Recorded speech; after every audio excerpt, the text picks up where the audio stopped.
kita harus percaya bahwasanya kita itu bisa sembuh dan bisa sembuh, karena ya seperti asam lambung ini nih cuma gangguan seperti itu teman-teman, karena polanya itu tidak teratur.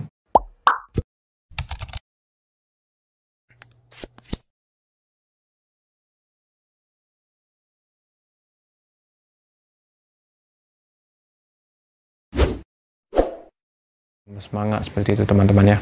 Jadi singkatnya, sebelum puasa itu tuh saya ngalamin yang namanya horor sekali teman-teman sebelum puasa itu. Bahkan sampai ini sebelum puasa tuh saya sempat ragu, tapi ya saya memberanikan diri seperti itu teman-teman.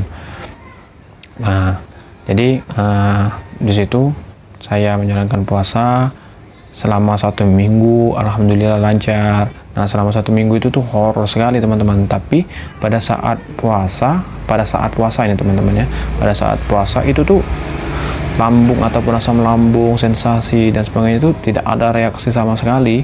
Jadi normal, tapi ya cuma anxiety-nya aja. Anxiety-nya itu kan karena masih berpikir, ada yang berpikir yang tadi lah seperti itu teman-teman, tapi ya tidak separah dengan hari-hari biasa seperti itu puasa. Jadi fokus saja, fokus ibadah, fokus menjalankan ibadah dan puasanya seperti itu teman-teman.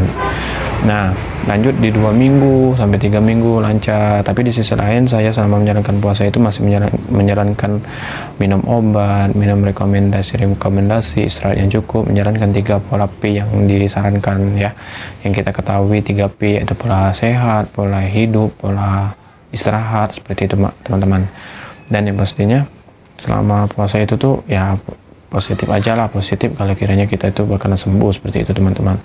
Dan alhamdulillahnya saya puasa full, ibadah juga lancar, meskipun jujur saya ngerasain kalau sembuh tuh belum sembuh total teman-teman, belum sembuh. Jadi saya ngerasain efek ini perubahannya tuh sekitaran 70% seperti itu teman-teman. Ini anxiety-nya berkurang, sensasinya juga berkurang, sudah jauh lebih mendingan, sudah bisa beraktivitas. Saya juga sudah mulai bekerja, meskipun setiap kali kerja itu tuh aduh sensasi itu saya ngerasain sekali teman-teman, yang dingin apalagi di ruangan AC kan seperti itu teman-teman. Nah jadi setelah ini puasa, di situ tuh Idul Fitri ya teman-teman, sholat Id.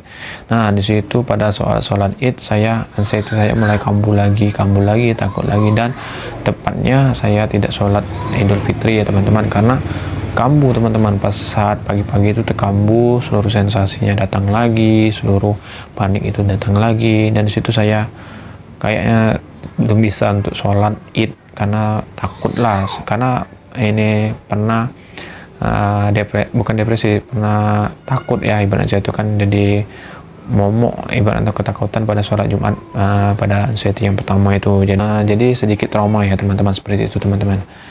Nah jadi itu tuh sudah bulan keempat. Nah di bulan keempat ini ya teman-teman, alhamdulillah saya sudah memberanikan diri beraktivitas. Pokoknya banyak sekali mentor-mentor YouTube yang saya tonton, tips-tipsnya, cara-caranya. Ini bagi yang sudah mentor yang berpengalaman tentang asam lambung dan anxiety teman-teman ya. Jadi di situ saya menjalankan pola 3P, baik itu makan teratur, istirahat teratur, tidur teratur, dan makan makanan yang dilarang. Pokoknya itu ya dibilang menderita ya menderita, karena kan selama ini tidak pernah menjalani hal tersebut. Tapi alhamdulillahnya kesembuhan itu tuh selalu berjalan, dan ini dengan mestinya seperti itu teman-teman.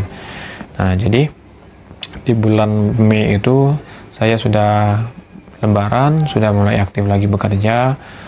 Alhamdulillah sensasinya itu sudah 95% saya sudah nyatakan sembuh. Ini sensasi teman-teman ya, sensasi, tapi anxiety-nya itu masih tinggi sekitar 50% seperti itu teman-teman.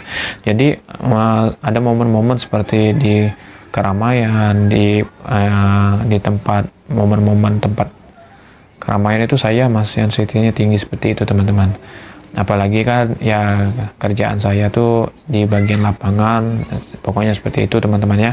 Jadi momen-momen keramaian dan sebagainya itu anxiety saya masih tinggi, tapi itu saya terus lawan dan akhirnya alhamdulillahnya saya terus terbiasa, dan kuncinya itu ya pastinya itu optimis saja seperti itu teman-teman. Saya ini bangkit, semangat intinya, dan jangan lupa 3P itu sangat penting teman-teman ya, dan olahraga, berjemur pagi-pagi dan sore, berjalan kaki seperti itu teman-teman. Nah, di bulan Mei itu ya alhamdulillahnya saya sudah bisa beraktivitas kembali seperti biasanya teman-teman, dan sampai ke detik sekarang alhamdulillah saya ini di video kali ini sudah memasuki bulan Juni. Dan pada hari ini juga, kemarin lebih tepatnya teman-temannya, itu Idul Adha, Lebaran Idul Adha. Nah, di situ saya sudah, alhamdulillahnya saya sudah bisa sholat jamaah lagi, dan itu sebelum ini teman-temannya saya sudah melawan yang namanya sholat Jumat dan sebagainya. Itu alhamdulillahnya saya sudah normal kembali, sudah aktivitas kembali, sudah tidak takut lagi, anxiety-nya sudah tidak pernah kambuh lagi, ya jangan sampai lah teman-teman ya. Jadi saya sudah bisa pastikan saya itu sudah sembuh, sudah berani lah, sudah normal lagi seperti biasanya, seperti itu teman-teman. Dan ya senangnya tuh saya sekarang sudah bisa aktivitas lah, sudah nggak lagi yang namanya anxiety dan segala macam itu teman-teman.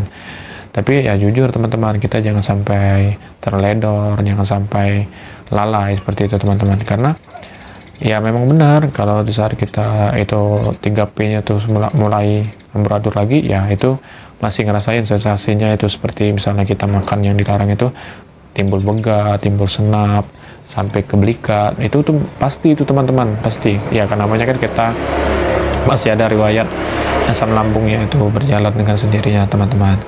Oke, mungkin itu saja cerita dari saya. Nah, yang pastinya ini saya cuma sharing teman-temannya, cuma berbagi untuk teman-teman, siapa tahu bermanfaat untuk teman-teman yang ngerasain juga asam lambung, GERD, anxiety ini buat teman-temannya. Ya yang pastinya intinya dari cerita saya ini teman-teman, saya bisa simpulkan kesembuhan itu tuh tidak hanya dari ikhtiar jasmani, tapi perlu sangat juga ikhtiar dari rohaninya. Nah, mengenai ikhtiar rohani teman-temannya, saya ini tadi kelewatan. Jadi saya tuh sebenarnya jujur teman-teman ya, saya sudah ikhtiar dalam berobat, dalam beribadah, dalam berobat lah intinya seperti itu teman-temannya. Itu tuh sudah sampai saya tuh berusaha melawan seperti itu, saya ini teman-teman berusaha melawan, baik itu dari obat-obatan yang dikasih oleh dokter, dari bidan, dan itu juga ini herbal pokoknya seperti itu teman-temannya ya. Jadi saya tuh merasa sebenarnya bisa sih sembuh tanpa apapun itu, seperti itu teman-teman. Tapi ya memang itu ikhtiar dari kesembuhan jasmaninya teman-temannya. Nah, di sisi lain ya saya percaya sih ini ikhtiar itu tidak semestinya cuma jasmani saja, tapi perlu juga rohaninya seperti itu teman-teman.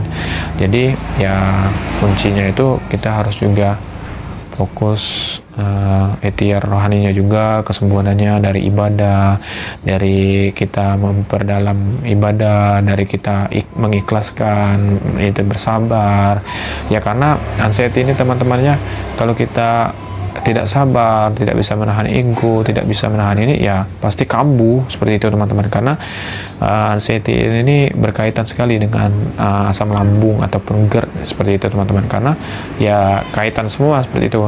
Asam lambung GERD bisa mengkaitkan anxiety juga bisa mengkaitkan GERD ataupun asam lambung ini teman-teman.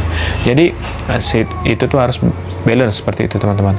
Nah, disinilah saya juga mendapatkan hikmah, alhamdulillah ya teman-teman. Saya juga di sisi lain bersyukur saya dapat penyakit ini ataupun gangguan ini, ya itu kan semuanya kehendak oleh Allah. Tapi saya percaya ini ada hikmahnya, teguran dari saya. Ya saya ngerasa kalau saya itu masih banyak kurangnya, masih dalam ibadah masih lalai, dan pokoknya dari ikhtiarnya tuh saya tuh merasa ya saya tuh memang amburadul lah seperti itu teman-teman, dari polanya, dari jasmani, dari rohani. Saya itu tuh lalai sekali sama semuanya itu teman-teman, terkhusus dari ibadah juga mungkin teman-teman ya, lalai. Nah jadi singkat cerita, pada saat di bulan Mei akhir, saya tuh melihat channel YouTube. Di situ tuh ada Ustadz ataupun Abi seperti itu, kalau nggak salah namanya tuh Sigit, Ustadz Sigit. Di situ tuh dia tuh menceritakan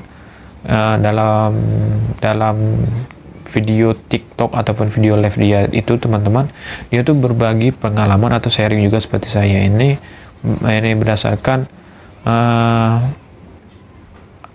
pengalaman dianya. Dia juga terkena asam lambung, anxiety selama kurang lebih 5 tahun kalau tidak salah teman-teman ya. Jadi dia di situ tuh ikhtiar rohani, karena dia juga sudah menjalankan ikhtiar jasmani. Nah di ikhtiar rohani itu saya mendapatkan ilmu, tips dari ikhtiar rohaninya teman-temannya banyak sekali yang saya sadar, yang saya terketuk, yang saya merasa saya tuh banyak kurangnya, pokoknya seperti itu teman-teman. Nah di situ juga saya mendapatkan tips-tips dari Ustadz Abi Sigit ini mengenai ini rekomendasi seperti makan labu. Itu labu kuning teman-temannya. Labu kuning itu direbus, dikukus, pokoknya dibuat apa saja seperti itu teman-teman. Dan pokoknya kita tuh jangan takut dengan makanan, jangan pantang dengan makanan, karena ya penderitaan anxiety, asam lambung ini teman-temannya, kita tuh zolim terhadap makanan seperti itu teman-teman. Sebelum makan kita sudah takut, sudah parnoan duluan dengan makanan. Ya sebenarnya itu tidak boleh teman-teman. Ya kita percaya sajalah semua makanan itu halal yang pastinya seperti itu teman-teman. Tapi ya dengan syarat jangan berlebihan, jangan kekenyangan, tidak boleh inilah, karena ya takutnya kan kumat, begah dan sebagainya itu tidak nyaman di lambung seperti itu teman-teman. Yang pastinya juga banyak sekali tips-tipsnya dari mandi, biasakan mandi, dan itu tuh membuat diri kita, mood kita sebagai ini semakin membaik, semakin bagus seperti itu teman-teman. Ya kalau saya sih jujur ketika melihat video dari Abi Sigit itu tuh ini saya tuh ngerasain benar buat teman-teman, dan saya semakin termotivasi dari segi ikhtiar rohaninya teman-teman ya. Jadi siapa tahu dengan saya bercerita ini memotivasi teman-teman juga yang lain. Jadi kita itu sembuh, kita itu ikhtiar tidak hanya di jasmaninya saja. Jasmani itu yaitu ini teman-temannya, seperti ke dokter ataupun ke minum herbal dan sebagainya, itu ya tidak sebatas itu saja teman-teman, tidak sebatas cuma olahraga ataupun pola dan sebagainya itu, karena kuncinya itu ya di sisi lain ya kita percaya aja teman-teman, perlu sangat sekali itu ikhtiar rohaninya teman-teman. Kita mendekatkan diri, ikhlas, dan kita sadar diri bahwasannya kita terkena penyakit itu tuh ya kehendak dari Allah Subhanahu wa Ta'ala semua teman-teman ya. Seperti itu teman-teman ya singkat ceritanya. Jadi saya bisa simpulkan saya sembuh dan ini masih juga berusaha untuk sembuh total teman-teman ya, karena ya saya masih ngerasain sedikit-sedikit, meskipun ya saya sudah ngerasain sembuh seperti itu teman-teman sensasinya. Karena pada saat misalnya masih kadang bandel makan pempek ataupun makan bakso, itu tuh kadang masih nusuk-nusuk, kadang belikat sakit ya, itu tuh ya harus bisa kita akalin sebenarnya teman-teman. Nah jadi teman-teman ya, mungkin cuma itu videonya karena dari saya ya, yang pastinya dari sharing saya ini nih, kita tuh sembuh tidak cuma sebatas dari ikhtiar jasmani, kita juga perlu dan sangat perlu ikhtiar rohaninya teman-teman, mendekatkan diri kepada Sang Pencipta dan berserah diri, yang pastinya kita ikhlas, kita percaya saja semua penyakit itu tuh kehendak Allah semua, dan kita harus percaya bahwasanya kita itu bisa sembuh dan bisa sembuh, karena ya seperti asam lambung ini nih cuma gangguan seperti itu teman-teman, karena polanya itu tidak teratur, pola 3P-nya tadi teman-teman, pola hidup, pola makan, pola istirahatnya juga seperti itu teman-teman. Jadi kesayangi diri kita, seperti itu teman-teman ya. Mungkin ini saja video sharing dari saya, pengalaman dari saya. Mungkin nanti misalnya teman-teman ada yang ingin bertanya, saya usahakan bisa saya jawab. Saya juga bisa sharing pengalaman saya, apa saja yang saya lakukan, tips-tipsnya dan sebagainya itu teman-teman ya. Untuk teman-teman yang sudah menonton, yang pastinya bantu support saya untuk semakin semangat membuat video, dan semakin ini giat lagi ini dalam ikhtiar dan sebagainya ini ya teman-teman. Karena ya saya percaya dan saya niatkan sebelum dari saya membuat video ini, saya ingin sharing karena ingin berbagi teman-teman ya. Karena ingin berbagi, karena pada zaman sekarang ini nih mungkin kasus ataupun penderita dari asam lambung anxiety ini sangat meningkat teman-teman ya. Karena ya polanya tadi sekarang ini polanya sudah tidak baik-baik saja seperti itu teman, baik makan, istirahat dan sebagainya, apalagi zaman sekarang teman-teman ya. Oke, yang pastinya untuk teman-teman jangan lupa di like, di share, dan di subscribe, dan di komen pastinya teman-teman ya di video kali ini. Disclaimer sekali lagi, saya bukan dokter, saya juga bukan orang pintar, mantri dan sebagainya, saya bukan. Saya di sini cuma berbagi pengalaman saya, sharing saya, siapa tahu bermanfaat untuk teman-teman yang menonton. Cukup sekian video kali ini. Yang pastinya jangan lupa di like, di share, dan di subscribe, dan dibagikan untuk teman-teman yang lain, dan komennya kalau ada yang ingin bertanya teman-temannya. Semoga video saya bermanfaat, dan tetap jaga kesehatan, pola makannya, ikhtiar jasmaninya, dan ikhtiar rohaninya. Yang pastinya stay safe, sayangi diri kalian. Salam sehat. Oke teman-teman, assalamualaikum warahmatullahi wabarakatuh.